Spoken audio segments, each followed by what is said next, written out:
Why is a beautiful woman like you not married? This man was actually stupider than I thought, and although I fancied him just a little bit, he was on a track that made him an easier kill for me.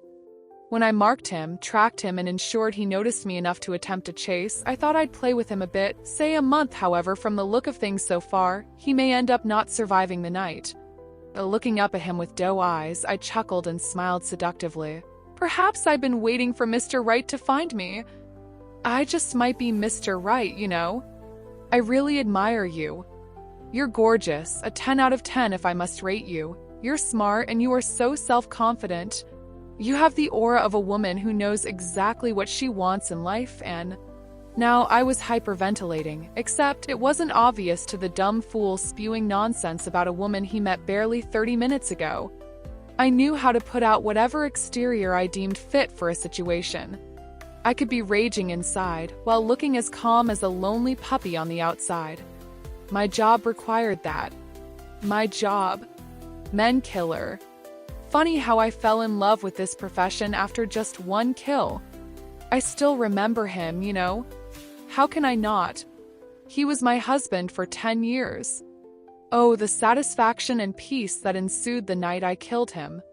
I still think about that night every now and again, and honestly, it's all joy, pure bliss, the feeling that comes with remembering the look on his face when he breathed his last, as my spiky knife drove through his thick forehead. He had been my husband, but I had been dumb and gullible enough to marry him. He knew how fatuous I was and took utter advantage of it. I would love to know you more. So, should we take this party elsewhere, fair one? You seem bored here. The egocentric loony was finally done talking. Yay! I smirked inwardly. Without waiting for my response, he beckoned on the server, paid the bills, and reached for my hands. I allowed him take the lead. Men loved confident and submissive women. I know that much because my husband was obsessed with the concept. So we stepped into the darkness of the night. As the night breeze caressed my face, I instinctively knew it. This man would never see light again. A hysterical laughter rolled out of my mouth as I beheld the red fluid gushing out of my victim's throat. Tony. That was the first thing I learned about him, his name. Just Tony. Without any prefix. Can I just call you Anthony? The bimbo donned in weird clothes, laughable wig, nails, and lashes had been asking him the minute I stepped out of the Uber. Nope, it's Tony. Just Tony, that's my God-given name. Now that caught my attention and I immediately liked him. I hovered around for a bit, pretending to be taking a business call while listening to the rest of their conversation. I wanted to glean as much information as I would need to decide if he was the one.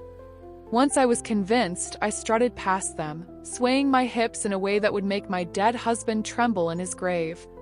Tony noticed me then, I knew because I could feel his eyes hanging heavily at my back as I made my way to the door. So, it was no surprise when he eventually found me in my corner and offered to buy me a drink. Now, here he lay at my feet dead. I didn't feel sorry for him, not even one bit. I never feel sorry for anyone. Deli, my husband never felt sorry. Yeah, before you try out your psychological analytics on me, I'll tell you for free. I am messed up, damaged, a product of hurt, and hurt people hurt people. To be continued. Subscribe for more.